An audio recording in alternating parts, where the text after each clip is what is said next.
Razer, the company that arguably created the gaming phone genre, just came out with a sequel to their original Razer phone, aptly named the Razer Phone 2. And they were kind enough to let me borrow one from their event in LA. By the way, I vlogged that on the Blackmagic Pocket Cinema Camera 4K just to test that out. If you guys want to check out that video and see some behind the scenes, you can do so at the link below. But because they were kind enough to let me borrow it, I figured I'd try to do a complete walkthrough. Now, if you guys are not familiar, a complete walkthrough on this channel is where I try to go through every single feature I possibly can on a new device so that you guys are completely prepared with any information you would ever need should you be in the market to go buy one. And with that said, there is a lot to go through as always, so let's get started with the styling. Now, at a quick glance, the new Razer Phone 2 looks a lot like the original Razer phone. But then you notice this. That's right, after I immediately mentioned to them upon seeing the original Razer phone in the meeting last year that they should have made the three-headed snake logo light up as it does on their laptops, it seems that they not only listened, but they did one better. The new snake is Razer Chroma enabled, which means it's not only able to light up in their iconic green color, but you can change the color, brightness, and choose from 3 different effects: spectrum, which is my favorite, static, and breathing, as well as disable it entirely. Part of the reason that they could do this on this model is the new glass back that covers the logo. Thanks to that glass back, we also now have fast Qi wireless charging, and they even launched a convertible Qi charging stand that, of course, is also Chroma enabled. In addition to the fact that every gamer out there loves a good Chroma setup, the logo and the charging base can be used as notification LEDs that will automatically light up the designated app color for whatever app is notifying you. So think red for Gmail, blue for Google Calendar, etc. And that is now my excuse as to why the Chroma, that I personally just think looks sick under this glass, is quote-unquote functional. Yeah, totally justified. Moving to the front of the device, we have the same sized 5.72-inch IG ZO LCD panel with a 1440 by 2560 resolution that is capable of 120 Hz refresh rate, which you can adjust.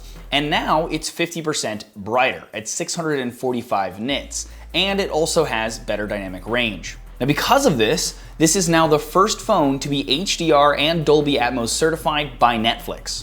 On the top and bottom of the screen is our 2 dual front-firing speakers. The ones on the first Razer phone surprised all of us in the demo with just how loud they were, and this one is no exception.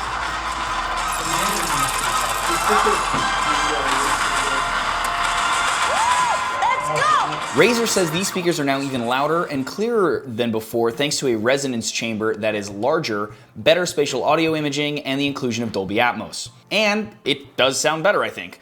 But when testing them in the meeting under not the best experiment conditions, admittedly, I'll do maybe a more thorough one later if you guys want, the decibel level was about the same.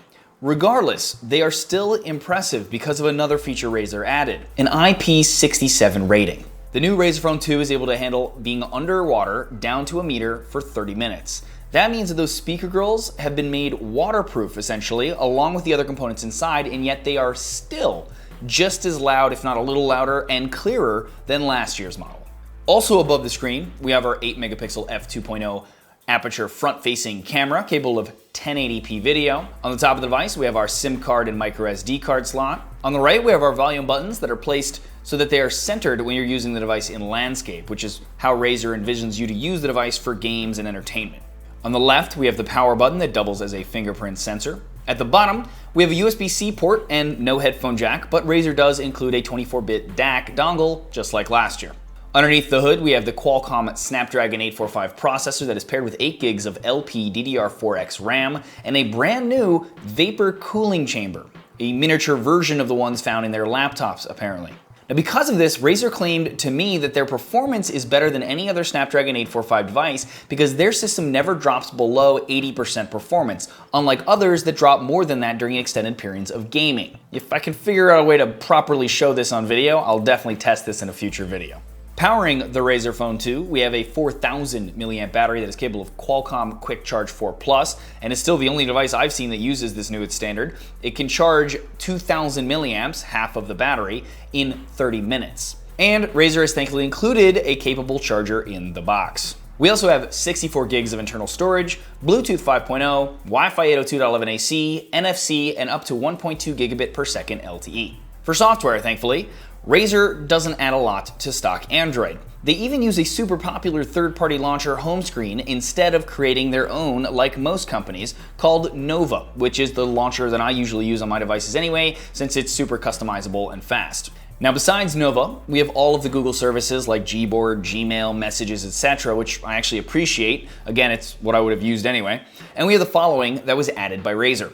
Cortex. Now, this is similar to Razer's own desktop Cortex app designed for mobile. It allows you to find games, it redirects to the Play Store, by the way, when you click on one, that Razer can recommend along with games that fully utilize the 120 Hz refresh rate of the screen. It also has a game booster function that allows you to set specific settings for specific games that it'll automatically turn on when those games are opened, or you can set it to performance or power save for everything across the board as well. And lastly, there's a theme store where you can get different themes for the device as well. A lot of them are based and licensed from some of the most popular mobile game franchises. Which brings us to the cameras on the rear of the device. A bit of a pain point for reviewers last year with the original Razer phone. Now though, we have dual 12 megapixel cameras utilizing Sony IMX sensors.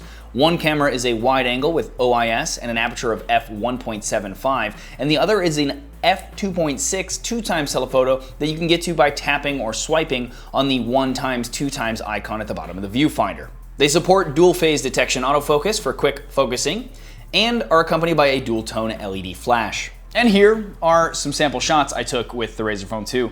I have to say that the camera is much better than the Razer Phone 1. Is it on par with, say, the Pixel and the iPhone and that kind of stuff? Not quite. Now, in Razer's defense though, they would need to spend a lot more time on their camera like these other companies do, and Razer is not a phone company, so it kind of makes sense. But considering that this is a gaming phone, I will say that thankfully now it at least has a much better camera than it did last year. Now, if you guys want to see more photo samples, you can just click the link below to be taken to my site, where you can download them from there and zoom in on them and mess around with them if that's something you'd like to try. As far as the UI is concerned, they've updated their camera to be easier to use with one hand utilizing swipes, just like Samsung and Apple have done, etc. Going through the different modes, we have the following. Beauty, which turns on the front camera automatically, and then you can use the slider at the bottom to adjust the amount of beauty that is applied. This means skin smoothing and the enlarging of your eyes, which when turned all the way up is truly terrifying. Thanks to the dual cameras, we have a portrait mode that lets you blur out the background. Now, it doesn't let you adjust the blur like a lot of phones do after the fact now, and it only seems to work when it recognizes a person's face. You can't necessarily use it on objects. Then we have our normal auto mode, which allows you to take a photo in either 12.2 megapixels or 7.7 megapixels in 4:3 aspect ratio. We have our video mode, which is the normal video mode that we're used to, which allows you to record video up to 4K 30 frames per second.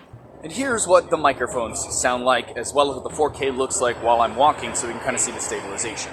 Then we have some settings down at the bottom here. We have white balance, which allows you to choose from cloudy, incandescent, and just auto. Timer, which lets you choose between 3 or 10 seconds for a timer from when you push the shutter to when a photo is actually taken. Grid, you can add a grid to the viewfinder to help you better line up shots. I personally always use the rule of thirds one. HDR, not sure why you would ever not want this on, but you can turn off the HDR ability, which helps with dynamic range. You can set it to always on or set it to auto. I honestly just leave it on auto like most phones do anyway. And then we have flash options for on, off, and auto as well. Now in the settings, we have some very basic options beyond that for saving our location metadata to each photo for organizational reasons. We have a volume key action, which allows you to choose if you want the volume keys to control shutter, zoom, or volume. You can turn on and off the shutter sound for the camera, and you can choose from the various photo and video resolutions up to the ones I mentioned before. And finally, the phone is retailing for $799. There you go. Stay tuned for more camera comparisons with this phone and a bunch of other ones, especially coming towards the end of the year. I'm gonna do a bunch of like best ofs, so you guys can kind of know what you want maybe for the holiday season. Also battery comparisons as well and all that other fun stuff. So subscribe to the channel for that and make sure to hit the bell next to the word subscribe so you get notified when those actually go live. Otherwise though, let me know what you guys think of this phone in the comments below. Always love to hear from you. And if you like this video, please thumbs up it or share it. It's greatly appreciated. And as always, regardless, thanks for watching.